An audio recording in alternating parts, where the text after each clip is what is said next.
e que são assuntos que a gente vai, com certeza, vamos retornar com esses assuntos, mas a partir de agora nós vamos trabalhar a confissão de fé. Temos muita coisa, muito material para trabalhar em escola dominical, né? Às vezes não é nenhuma crítica à revista não, né? Mas a gente não precisa de revista de escola dominical. Não que seja ruim, não é, não estou dizendo que seja ruim não. Até às vezes tem um tema ou outro, ou uma revista ou outra que não é muito legal. Mas em geral, né, ela ajuda bastante, tá? Mas a gente nem tem necessidade disso, tá? Porque acho que a gente tem tema aqui na confissão e no catecismo, que são, e esse foi o objetivo, né, doutrinar a igreja. Esses documentos têm esse propósito, doutrinar a igreja na fé cristã, né? Então, assim, tema para o resto da vida, tá? É um assunto que não se esgota e que há necessidade de a gente repetir muitas vezes, né?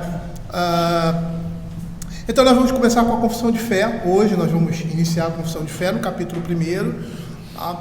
Lembrando que ontem foi o dia da reforma e essa confissão é fruto dessa reforma protestante do século XVI, que pontualmente, né, começa com Lutero, pontualmente porque a reforma não começa ali em Lutero, né? É só um ponto histórico. Você tem aí no mundo, de uma maneira geral, naquela época, né,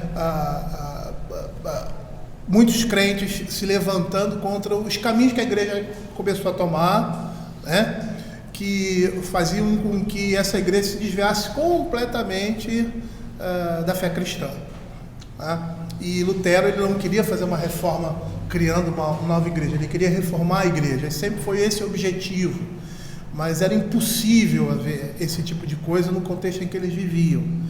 O erro já estava tão assim, sistematizado, tão amalgamado na igreja, que você não tem como, e você tem o momento posterior, que eu chamo ali os momentos dos reformadores, como Calvino e aqueles que ficam ladeando a ele no seu tempo, entenderam que não tinha como reformar a igreja era apóstata, né? E aí surge aí o movimento protestante, e com o movimento protestante você tem aí esses documentos, tá? Essa confissão de fé, ela foi feita juntamente com o catecismo maior e breve, tá? E com o diretório de culto público, que é um diretório que nós usamos, mas que a igreja presbiteriana não tem como documento. Para mim isso não faz diferença nenhuma, né? Porque por mais que a gente diga que a nossa igreja tem como símbolo de a palavra me fugiu agora, mas como sistema expositivo de doutrina as confissões e o catecismo, qualquer documento que expresse uma visão reformada da escritura é um documento da nossa igreja, né? Então você tem aí os cânones de Dort, você tem aí a confissão de fé belga, o catecismo de Heidelberg, e você tem outros documentos reformados que, por mais que não sejam tidos como documentos oficiais da igreja, são documentos que ladeiam as nossas confissões, a nossa confissão de fé de Westminster e os nossos catecismos. E tem a mesma autoridade. Por quê? Porque a autoridade dessas coisas não está neles, está na palavra de Deus. Interessante, nós vamos ver isso quando estudarmos a confissão de fé. Ela lança para a escritura toda e qualquer autoridade e reconhece, né, que os confissões e os catecismos, eles são feitos por homens e podem haver erros, né? Mas o que nós precisamos perceber é que o que nós temos aqui, algumas pessoas dizem, a confissão de fé não é infalível, e essa é uma falácia. Por quê? Porque no momento em que a perspectiva da confissão é expor a escritura, apresentar a escritura, ela está apresentando algo infalível, que é a palavra de Deus, né? A gente tem aqui afirmações de fé que são fundamentadas na escritura, né? Mas nós vamos ter a escritura para confirmar aquilo que está sendo dito. Se aquilo que está sendo dito ali, carece de uma explicação maior, ou carece de um entendimento maior, não é a palavra. E é interessante que a confissão de fé lança qualquer tipo, logo nesse capítulo, controvérsia, como a Escritura, e não as confissões, mas como a Escritura, tá? O juiz sobre todas as coisas. A gente vai estudar isso no decorrer da confissão. O primeiro capítulo da confissão é extremamente importante, é pontual, é sobre a Escritura. Tá? O primeiro capítulo da confissão de fé, vocês abrirem a confissão de fé, e eu, como é que se diz? Instigo e oriento os irmãos a comprarem esses documentos, a quem não tem. Tá? O primeiro capítulo assim, da Escritura Sagrada, esqueci de colocar ali, capítulo 1, seção 1. Tá? Então nós temos capítulo 1 das Escrituras Sagradas, seção 1, que é essa seção aqui. Tá? Então, esses documentos, tanto a confissão de fé quanto o catecismo, eles são afirmações de fé. O catecismo tem uma outra temática de pergunta e resposta, mas essas afirmações, elas estão acompanhadas, como nós vemos aqui embaixo, de referências bíblicas. Tá? Então são afirmações que a igreja toma a partir das referências bíblicas.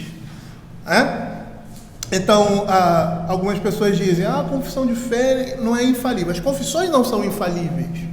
Mas quando você remete à Escritura, aquilo que ela está falando, não é a confissão, é a Bíblia. É a Bíblia que está dizendo. E eu estou pura e simplesmente reconhecendo aquilo que a Bíblia determina e fala. A conclusão que chegamos com esses princípios de fé são aquelas conclusões que a Escritura nos apresenta. Então, dessa forma, quando você expõe a Escritura e lança sobre ela essa autoridade, você se exime de errar, de errar grosseiramente. Nós vamos começar estudando a confissão de fé, e eu já falei que aqueles irmãos que não têm, comprem. Tem esse modelo aqui, que é um modelo que da nossa sociedade, Editora Cultura Cristã, mas tem um combozinho que a Cleary vende, que é muito bom, que a gente usa, que são todos esses símbolos de fé, o Catecismo Maior e Breve e a Confissão de Fé comentadas. A Confissão de Fé comentada da Cleary é de Alexandre Roger, os comentários são de Alexandre Roger. O Catecismo Maior é do Gerardo von Ross, Von Ross? Isso, Gerardo Ross. Então, assim, são bons comentários. São comentários, a gente até já desenvolveu alguns comentários aqui, algumas coisas a gente discorda do comentário, porque são aplicações teológicas, e muitas vezes isso aí traz alguma dificuldade, mas tanto um quanto o outro eram homens comprometidos, que comentam a confissão de fé, eram homens comprometidos com a palavra de Deus. E quando você tem a perspectiva de que a Escritura fala, de você extrair da palavra de Deus aquilo que ela está dizendo, você tem muito menos condições de errar quando você expõe o que a palavra fala. Então, assim, a nossa confissão de fé, a porta de entrada é a Escritura.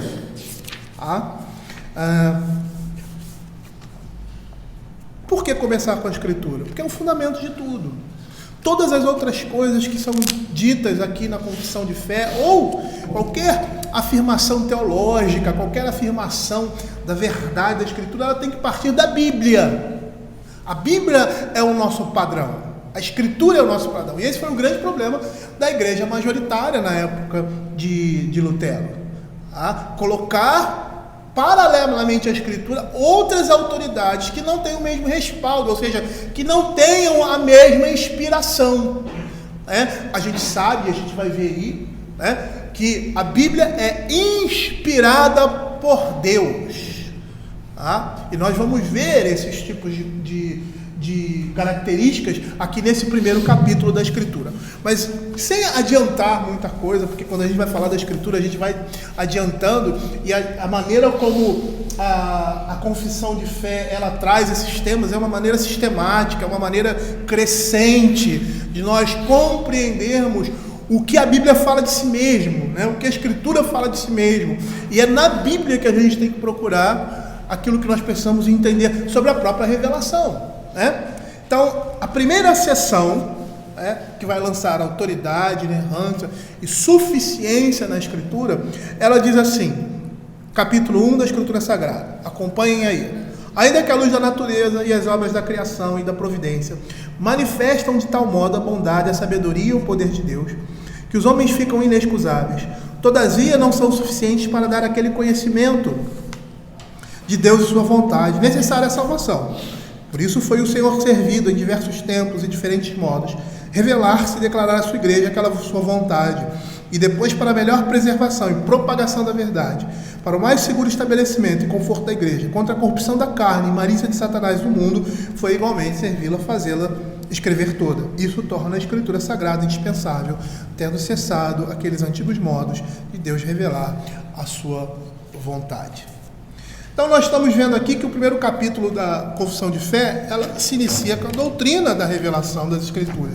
Por quê? Porque ela é a base e a fonte para todas as demais doutrinas.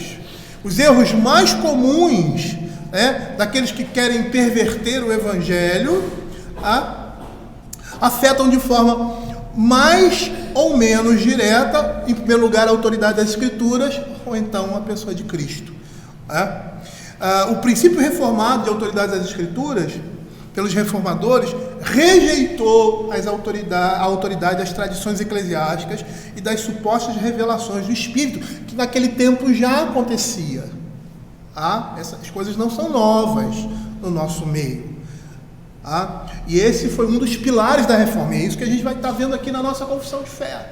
A nossa confissão de fé, ela levou 1640, quase 5 anos para ser produzida. Foi de 1643 até 1647, se eu não me engano. Eu não sou muito bom em data, não.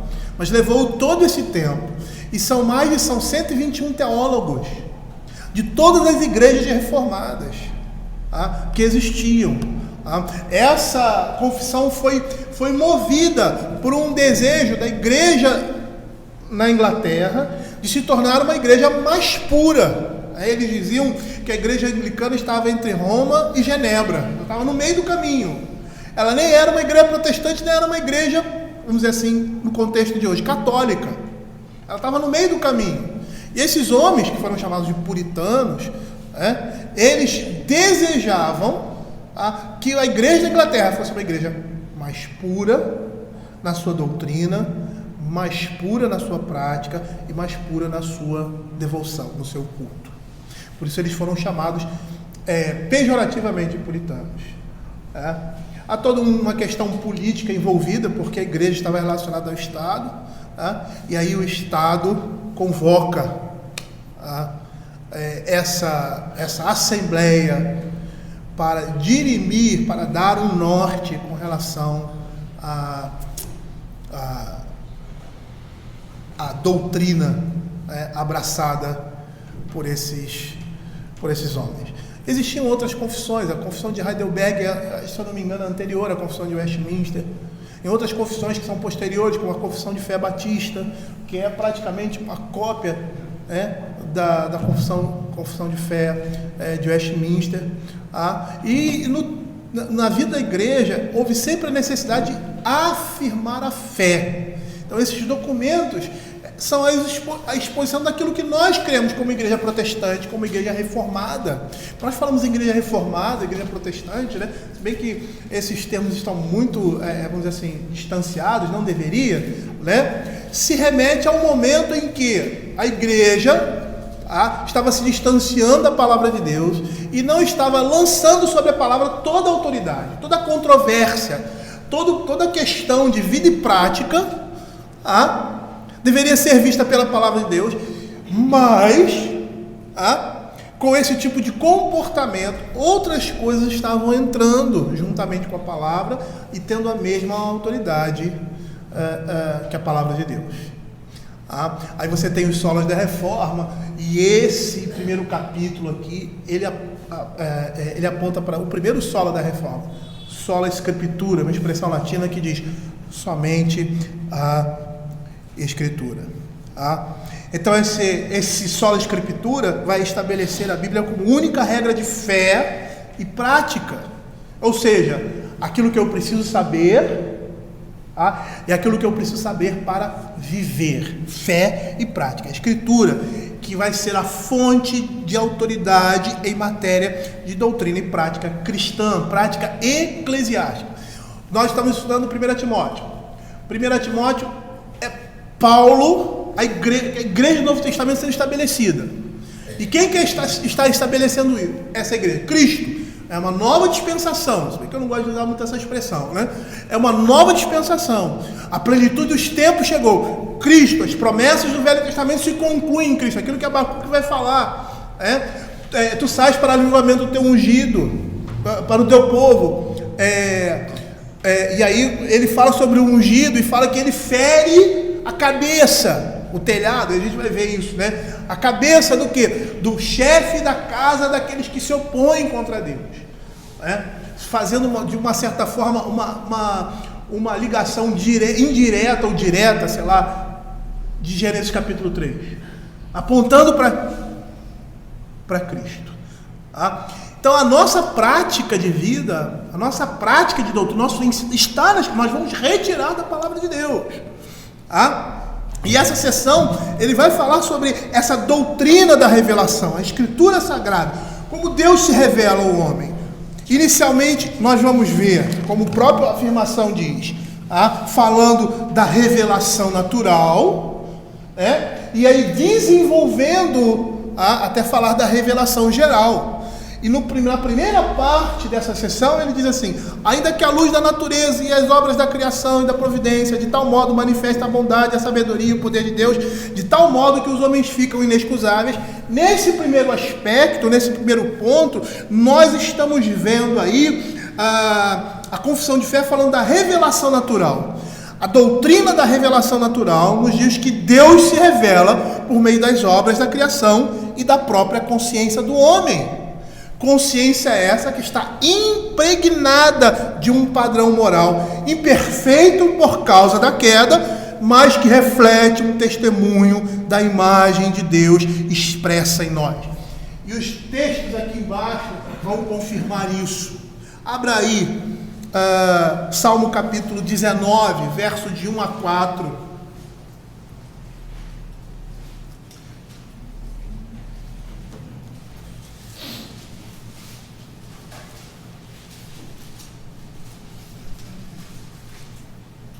Então a nossa confissão de fé afirma que as obras de natureza da criação revelam Deus. Olha o que diz: os céus proclamam a glória de Deus e o firmamento anuncia as obras das suas mãos. Um dia discursa outro dia, uma noite revela o conhecimento a outra noite, não há linguagem nem há palavras, e deles não se ouve não o som. Ou seja, a criação não fala, mas ela fala de outra forma. No entanto, por toda a terra se faz ouvir a sua voz e as suas palavras até os confins do mundo. A criação revela Deus. E que tipo de revelação é essa? Nós chamamos na teologia de revelação natural. Por que é natural? Porque vem pela natureza, vem pela criação. Não há nenhum esforço, vamos dizer assim, consciente da nossa parte que faça com que essas coisas revelem Deus. Elas estão ali já presentes. A sua própria existência já fala. Eu não sei se vocês são apreciadores de arte, eu não sei se gostam.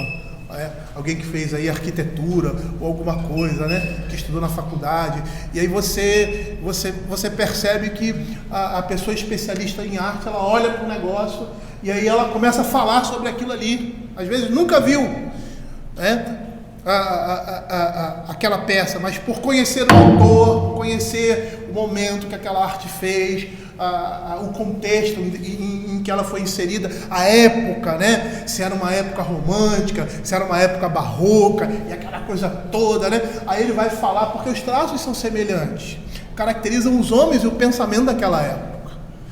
Ela fala, né? Hoje a arte moderna, que é um lixo, né?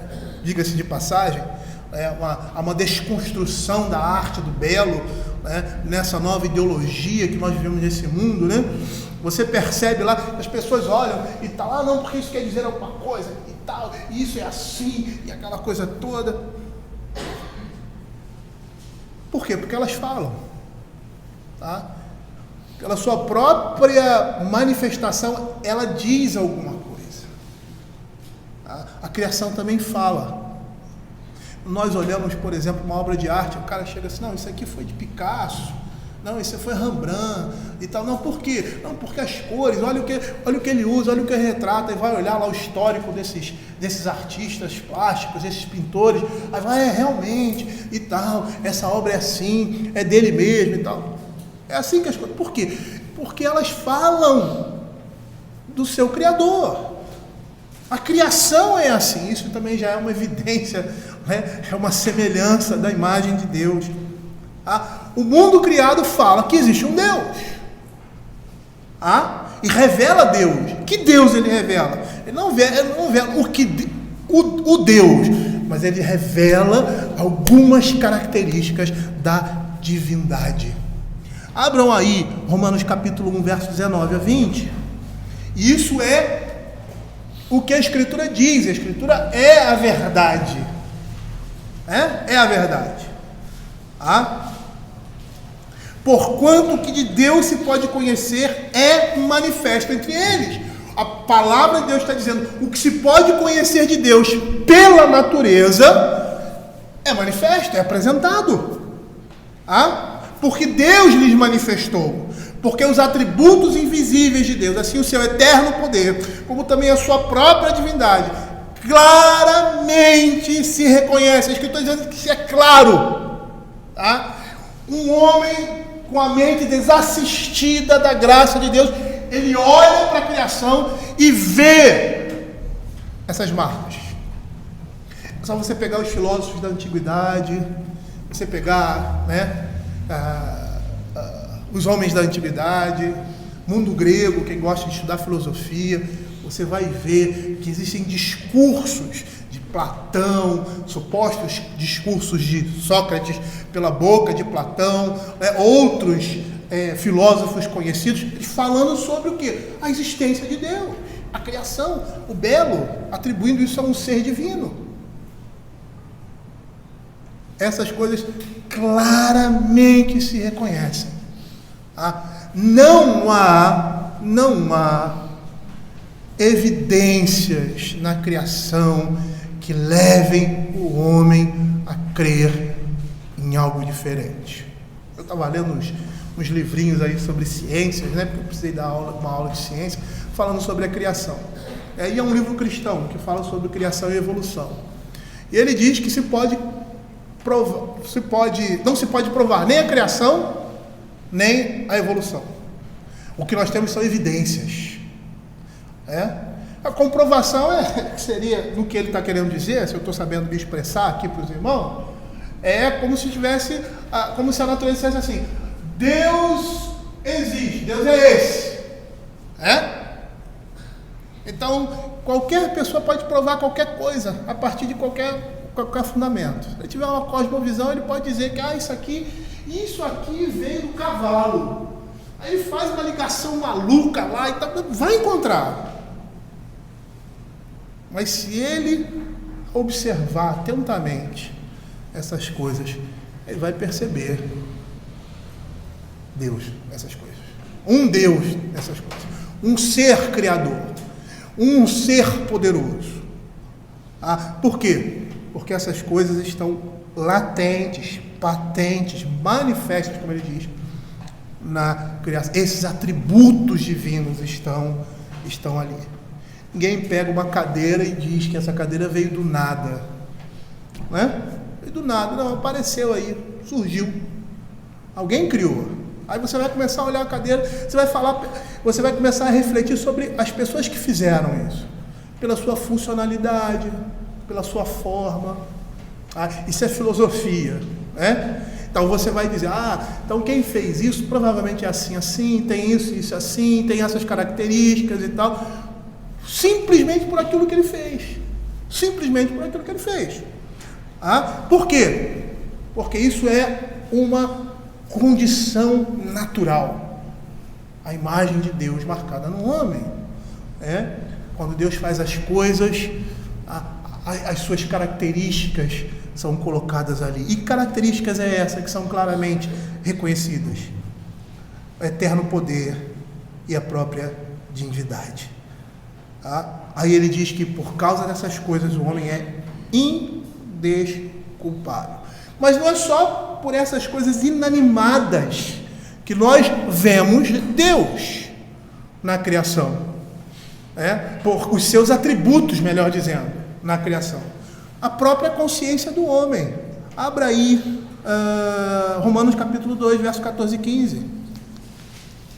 Isso é a luz da natureza. E o que eu estou falando aqui, quem gosta de estudar filosofia, ou já estudou filosofia na escola, você vai trabalhar esses temas da escola. Você vai trabalhar os antigos gregos, os sábios, não somente na Grécia, mas em Roma também, em outras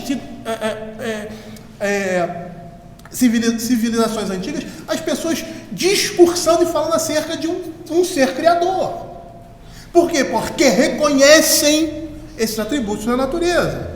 Aí ele diz assim: quando, pois, os gentios que não têm lei procedem por natureza de conformidade com a lei, não tendo lei, servem eles de lei para si mesmos. Estes mostram a norma da lei gravada no seu coração, testemunhando-lhes também a consciência e os pensamentos, mutuamente acusando-se e defendendo. Outra manifestação da revelação natural de Deus está na própria consciência do homem, no próprio ser humano. O homem é a imagem de Deus, segundo a Escritura. Então ele carrega esses traços. Quando Paulo fala à igreja de Corinto que ele uma confusão lá na igreja, né? Eu sou de Paulo, eu sou de Apolo, não porque fulaninho fala bem, porque ciclaninho fala melhor e tal. Essas coisas medíocres, características comuns nossas. E aí Paulo chega para a igreja e diz assim: vem cá, vocês falam como se essas coisas viessem de vocês. Você fala como se essa inteligência, ou esse conhecimento, ou essa arte de discursar fosse uma coisa natural sua. Como se você não tivesse recebido de ninguém, você tivesse adquirido por você mesmo. Não, porque eu estudei, porque eu fiz isso, porque eu sou... Por que Paulo fala dessa forma? Porque todas essas coisas vêm de um que é Deus. O homem era um boneco de barro. Ele vai voltar ao pó, ele vai voltar a ser barro. A sua inteligência, a sua capacidade vai ficar debaixo da terra. Vai se juntar a essa terra. E essa capacidade, essa beleza, fulano é tão bonita, fulano é tão bonito, puxa vida, é como se fosse mérito dele, essa beleza, ou essa inteligência, ou essa capacidade. Não, essas coisas foram dadas por Deus. E se nós temos, elas são preservadas por Ele. E nós temos que dar glória a Deus por isso. Se eu sou um bom profissional, se eu sou inteligente, se eu sou um ministro devotado, um presbítero devotado, um diácono devotado, um professor de escola dominical devotado, um professor, um militar, um médico, dar glórias a Deus por isso. Por quê? Porque tudo vem dele.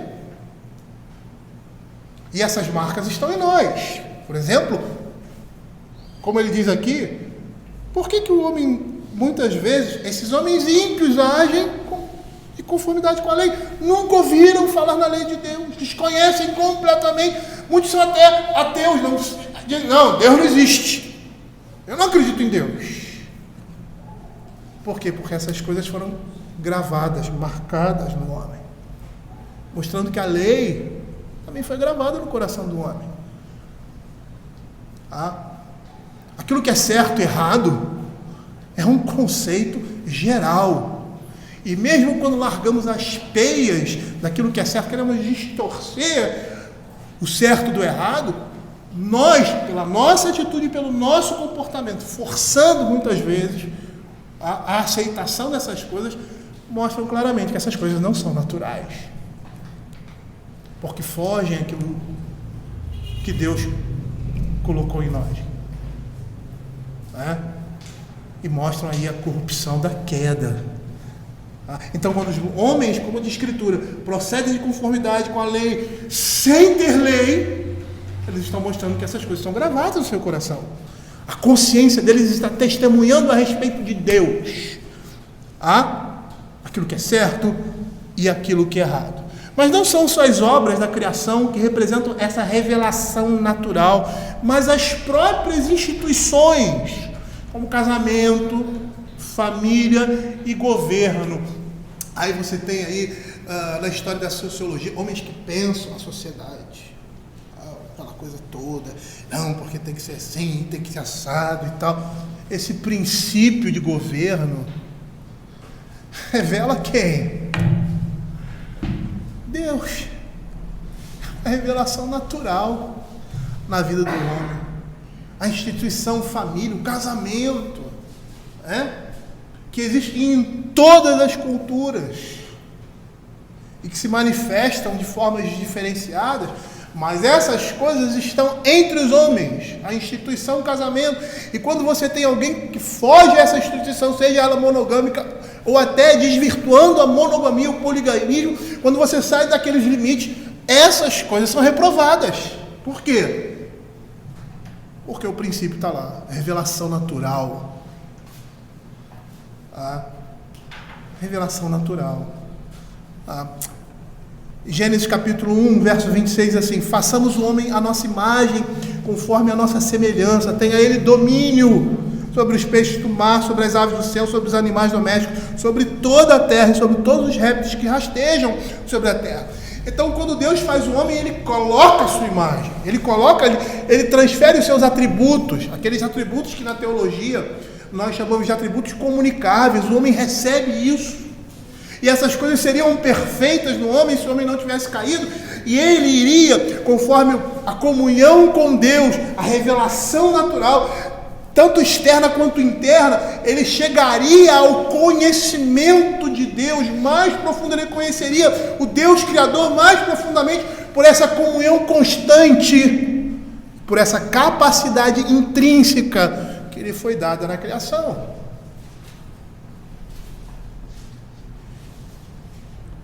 A própria maneira como o casamento está estabelecido ali em Gênesis capítulo 2, verso 24, o uso dos tempos verbais como uma lei, E aqui na nossa, eu até vou falar isso hoje à noite, sobre essa característica, semântica dos verbos, quando ele fala que por isso deixa o homem pai e mãe e se une à sua mulher, tornando os dois uma só carne. Você vê que ele usa o presente aí, o presente do indicativo. É lógico que no hebraico, acho que é o perfeito ou imperfeito, eu não sei, não sou muito bom na sintaxe hebraica, mas na tradução eles traduziram no presente, o tempo presente. Por quê? Porque é uma lei, é algo que se estabelece, e geralmente as leis, aquilo que permanece, aquilo que é um hábito, está sempre no presente do indicativo no nosso tempo. Por isso deixa o homem, pai e mãe, e se une a sua mulher, tornando os dois uma só carne. É Deus estabelecendo um padrão. O casamento, revelação natural, e revela muito mais de Deus do que nós imaginamos, como nós já temos visto aí. Por quê? Porque Cristo é comparado a isso aqui, e existem ligações muito diretas com a obra de Deus, o relacionamento de Deus com a igreja, com o casamento de um homem com uma mulher. Nós já falamos sobre isso aqui, até vamos voltar a falar em outros contextos. Abra Romanos capítulo 13. Romanos capítulo 13. Nós vamos até 12:20, Então as nossas aulas vão ser em torno de 1 hora, ok? Então, 11h15, meio-dia 15, 11h20, a gente não vai tentar passar de meio-dia e meia, né? Vai ser o nosso horário máximo para as aulas da escola dominical. Às vezes, quando a gente se estender na pregação, aí, às vezes, como a gente faz, às vezes suprime a escola dominical, então dá um tempo menor. Tá? Então, lá, Romanos 13. Todo homem esteja sujeito às autoridades superiores, porque não há autoridade que não proceda de Deus. O governo é uma característica divina. Por isso, a anarquia, ou anarcocapitalismo, mais modernamente falando, né? Aí, de uma doutrina mais recente, elas vão contra a Escritura, porque elas são contra a autoridade. Tá? E esse é um princípio bíblico. A autoridade, o governo é algo divino. Deus instituiu, algo que está na alma, na essência do homem. Então, o universo físico é uma pregação, o macrocosmo, ou seja, estrelas e planetas. É interessante que todas as vezes, ali que você vê nos Salmos, que o homem começa a ultrapassar os limites do entendimento, o Senhor o chama a contemplar a criação, como faz com Jó. Ele fala: Jó, você não entende nem as coisas que foram criadas, você quer entender os meus propósitos? Quando é que você estava, que eu estava colocando o Órion lá, as estrelas? Quando é que você estava quando eu estava firmando os limites da terra e do céu? Ele mostra a falta de inteligência, perspicácia, de discernimento, a falta de tudo do homem em querer questionar, como diz ele, os arcanos de Deus. Aquilo que Deus faz e a maneira como Ele conduz todas as coisas. Por quê? Porque essas coisas falam de Deus. Tem até um estudo sobre design inteligente, né? Ele vai falar especificamente isso. As coisas criadas, ou seja, a maneira como elas foram criadas, mostra que existe uma inteligência, um ser inteligente que coordena todas essas coisas. Então, o universo físico é uma pregação, o macrocosmo, estrelas e planetas, o cosmo, a terra, o mar, as montanhas, os animais, o microcosmo. Há quem fale do infinito no finito, ou seja, que você vê infinitude naquilo que é micro. Os micro-organismos revelam muita coisa a respeito de Deus e de sua obra. O homem já nasce com uma consciência, uma versão caída da lei de Deus, impregnada em seu ser, que o capacita a discernir entre o que é certo e o que é errado. Essas coisas são uma revelação natural de Deus, ou seja, uma revelação dos atributos de Deus. Elas apontam para a existência de Deus. E quando o homem estuda a criação, ele deveria procurar ver Deus nela, pois é obra dele e revela seus atributos. Vocês já fizeram esse exercício? Eu me lembro todas as vezes que falo sobre isso do reverendo Rubens. O reverendo Rubens, que era pastor da igreja presbiteriana de Caraí, que era a igreja mãe na época, né? Ele ficou muito mal, doente, quase morreu, né? Na época nós éramos congregação, né? Da igreja, e ele ficou bastante tempo hospitalizado, e graças a Deus, pelas orações da igreja, né? Pelas mãos dos médicos, ele foi curado. Ele quase morreu. E aí um dia eu fui visitá-lo na casa dele, ele chegou para mim e falou assim: a gente não dá importância às coisas mínimas. E como é bom você ter paladar. Porque ele tinha perdido o paladar, não sei porquê. Nesse período pós-operatório, limitou-se a andar, não estava andando, teve que fazer fisioterapia para andar de novo, foi muito tempo. E aí ele disse assim: como que a gente não considera pequenas coisas que nós fazemos a bênção de Deus? Os puritanos, eles faziam isso com os filhos. Quando eles saíam na rua ou próprio em casa, quando eles olhavam uma beleza natural, eles olhavam para essa beleza e diziam para os seus filhos assim: vocês estão vendo? Olha que coisa linda, o sol, a lua, as estrelas, o mar, isso é criação de Deus, foi Deus que criou. E ali já pregavam sobre Deus. E nós, crentes, devemos dar graças e agradecer a Deus por essa revelação natural que salta aos nossos olhos por causa da revelação geral. Nós temos uma responsabilidade a mais de considerar essa revelação também e levá-la juntamente com a revelação especial, porque é Deus manifestando a sua graça, a sua bondade, a sua misericórdia, o seu amor nas coisas que foram criadas, revelando os atributos de Deus. Abra o Mateus capítulo 5. Mateus capítulo 5.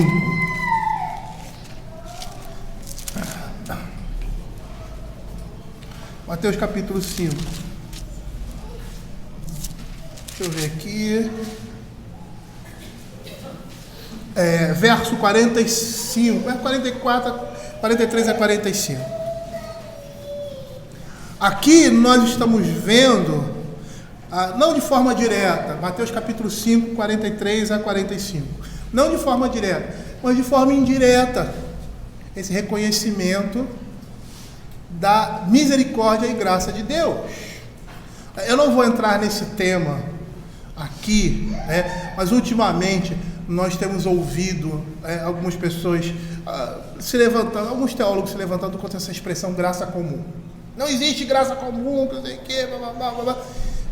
Uma vez um professor meu disse para mim assim, me entregou um livro de literatura, de sintaxe portuguesa, e falou assim, isso aqui é melhor do que muito livro de teologia.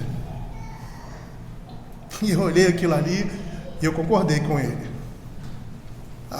Concordei com ele. Porque conhecer a estrutura do texto é tudo. E às vezes, muitas discussões teológicas se dão pura e simplesmente por definições de termos. Definições de termos. E eu acho que isso é um grande problema. Aqueles que dizem que não existe graça comum. Definição de termos. Se nós formos o termo usado, nós vamos ver que tudo que existe no mundo de bom, o homem não merece. É fruto do quê? Da bondade, da misericórdia, do amor de Deus. Acabou. Eu não mereço ter uma família, eu não mereço ter saúde, eu não mereço ter amigos, eu não mereço ter igreja, eu não fiz nada para que esse mundo existisse e me servisse. Eu não mereço isso. Não existe mérito algum em tudo que eu recebo da minha parte. É tudo graça de Deus. Nos foi dado para Ele, por Deus, por quê? Pela sua única vontade e expressão. Simplesmente. E aqui nós estamos vendo isso. Reconhecer na natureza a mão de Deus, reconhecer na natureza essa graça, reconhecer na natureza a sua revelação, a sua bondade revelada. Mateus capítulo 5, 43 a 45. 5, 43 a 45. Ouviste foi dito, amarás o teu próximo e odiarás o teu inimigo. O objetivo aqui não é apontar para isso, mas está implícito aqui. Eu, porém, vos digo, amai vossos inimigos e orai pelos que vos perseguem, para que vos torneis filhos do vosso Pai Celeste. Por quê? Porque Ele é bom. Porque Ele é bom. Porque Ele faz nascer sol sobre maus e sobre bons, ou seja, sobre pessoas más e sobre aqueles que são seus filhos. Essa é a ideia aqui de bom. Bons aqui não é o homem que é bom, não. São aqueles que são filhos de Deus, os justos. Ele faz nascer o sol sobre os dois. Isso é o que? Bondade manifestada onde? Na natureza, na criação. Por quê? Porque a revelação natural, ela dá um testemunho de Deus. Ela revela Deus por meio dos seus atributos. E um autor, Chad Von, não sei se essa é a expressão, como se traduz o nome dele, Dixon, é uma autoridade nos documentos de Westminster. Ele, quando comenta sobre esse capítulo, ele diz assim, em especial essa parte da revelação natural, ele diz: o mundo que vemos e a leitura que dele fazemos diz algo de nosso Criador e Provedor. Aquele que um dia criou e agora sustenta todas as coisas. Ainda que... Vou ler aqui. Deixa eu pegar aqui, voltar aqui. Voltando lá à nossa confissão. Ainda que a luz da natureza e as obras da criação da providência manifestem de tal modo a bondade, a sabedoria e o poder de Deus, que os homens ficam inexcusáveis, todavia não são suficientes para dar aquele conhecimento de Deus e sua vontade necessário à salvação. A revelação natural não é suficiente para dar o conhecimento que necessitamos de Deus para que sejamos salvos. E aí a gente vai parar por aqui. Tá? No próximo domingo nós vamos continuar. E eu gostaria de abrir para a igreja, para a classe, melhor dizendo, se alguém quer falar alguma coisa, fazer algum comentário, acrescentar alguma coisa, ou fazer alguma pergunta a respeito. Nós estamos no ambiente de classe de escola dominical, pode se manifestar. A respeito do que essa primeira parte da nossa confissão de fé fala, falando sobre a revelação natural. Ainda que a luz da natureza, as obras da criação e da providência, de tal modo manifesta a bondade, a sabedoria e o poder de Deus, que os homens se tornam inexcusáveis, não são suficientes. Os homens, por causa dessa revelação, eles não têm desculpa. Não tem desculpa. Não tem desculpa diante de Deus. E são tidos por violadores dessa revelação. Aqueles homens que não têm a mente assistida pelo Espírito Santo como nós, que fomos alcançados pela graça de Deus, por isso que temos essa mente. Eles são responsáveis. E no dia do juízo, se eles não tiverem nenhum outro contato com a palavra, com a pregação, com o que quer que seja, eles vão chegar diante de Deus, serão culpados diante de Deus, por não reconhecerem e consequentemente não viverem da forma como a criação de Deus exige de nós. Alguém quer fazer alguma pergunta? Fazer algum comentário? Rafael, quer fazer algum comentário?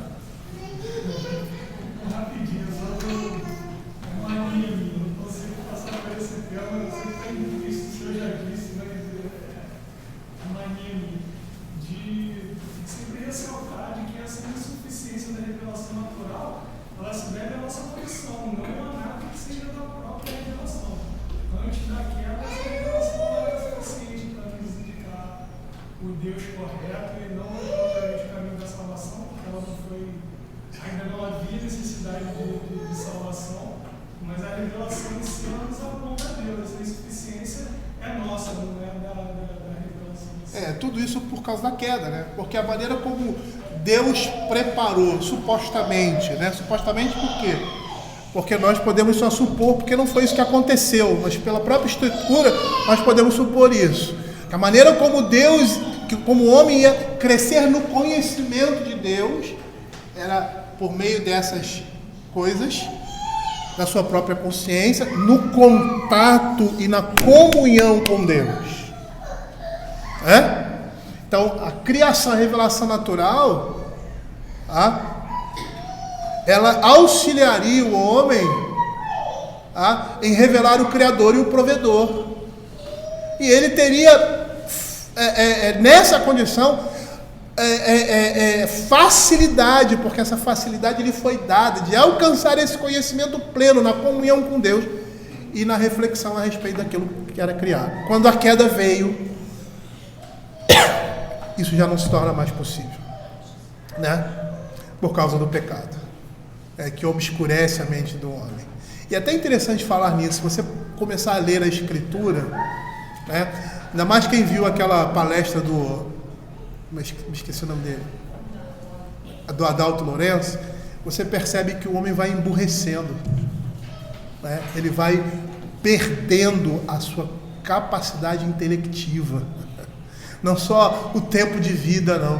Se você vê ali no início, né, é uma coisa que ele fala, que naquela época eles conseguiam fundir o cobre, o aço, né, sem o maquinário que nós temos hoje.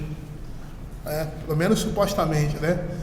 Por quê? Porque para se fazer aqueles tipos de ferramentas que ele descreve ali, ele teria que alcançar altas temperaturas que só fornos muito especializados conseguem fazer. Eles conseguiam fazer isso aqui naquela época. E não precisa ir muito longe não, até mesmo depois da queda. Você pega aquele ábacozinho, eu não consigo nem fazer uma conta de 1 mais 1 com aquilo ali. Os caras faziam cálculos geométricos, aritméticos, por meio daquele tipo de coisa ali. Não sei como, não sei, mas faziam. Eles usavam esse tipo de coisa. E você parece que o homem, por mais que a tecnologia avance, o conhecimento avance, parece que a inteligência do homem ela está cada dia mais se definhando, comparando-se com a antiguidade. Mas alguém quer fazer um comentário? Fala.